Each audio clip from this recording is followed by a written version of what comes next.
In 2013, the General Manager of Toronto Parks, Forestry and Recreation, Jim Hart, presented a staff report to City Council.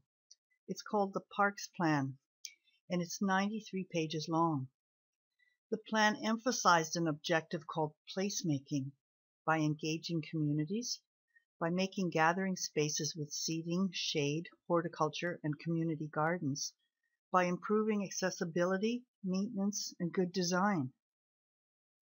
Good idea, but the park plan will cost $5.42 million in new operating funds and $21.62 million in new capital funds. The park's forestry and recreation budget is already over $500 million in 2013, as Jim Hart said at the recent Toronto Park People Summit. We have some examples of placemaking that can be done cheaper and better, using a more local and less centralized approach. The examples are from Dufferin Grove Park.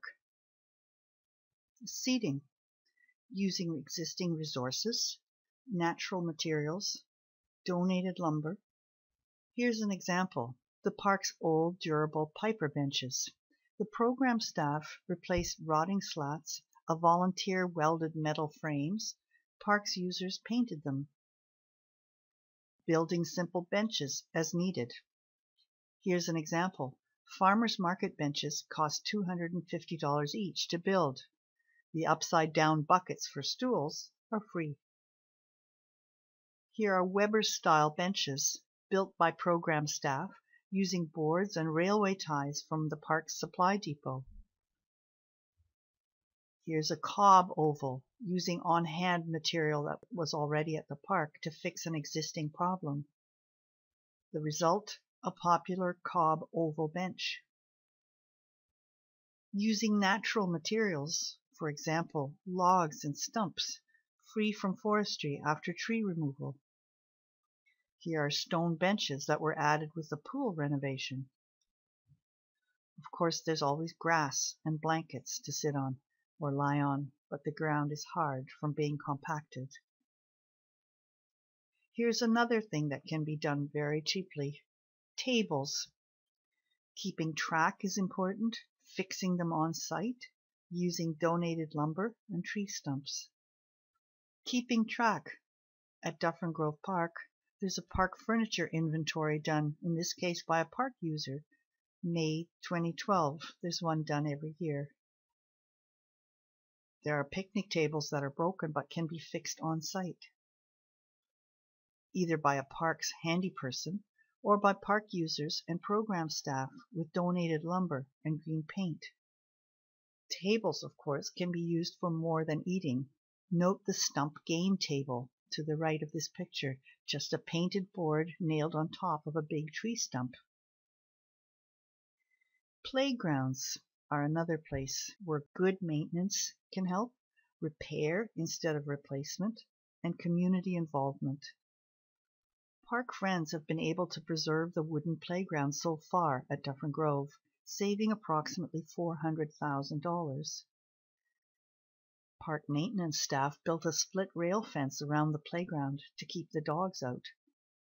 It was cheaper and friendlier than a metal fence.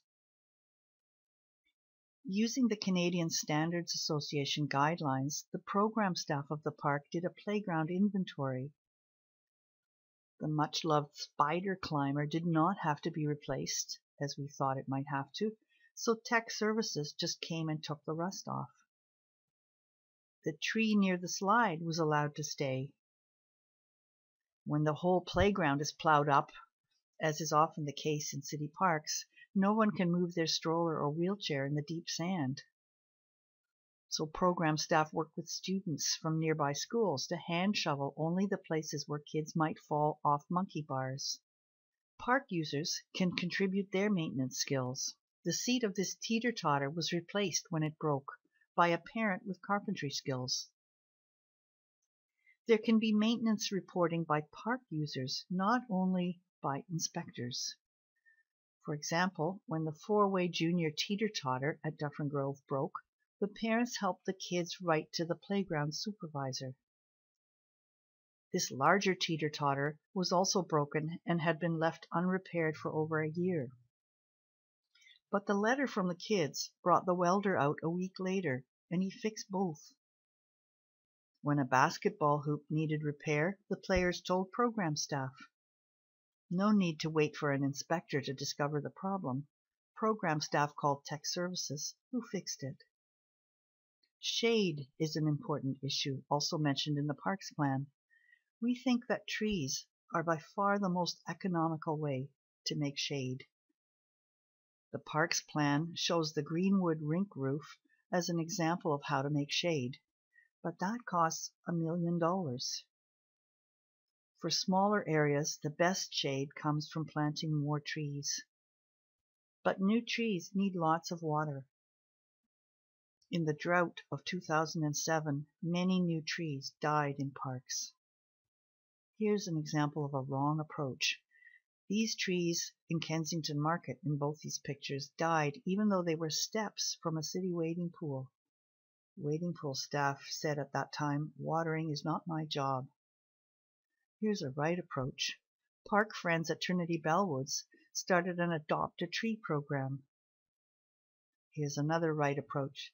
At Dufferin Grove, staff and park users kept garden hoses hooked up to in-ground water outlets. Not a single new tree died. Safeguarding mature trees is another big issue. Compaction and exposed roots can shorten a tree's life. Park users at Dufferin Grove and staff asked for mulch, and they covered the tree's bases. In 2007, park users found out that a $250,000 plan to redo the wading pool might kill the pool's big shade trees by damaging their roots. A community meeting changed the plan.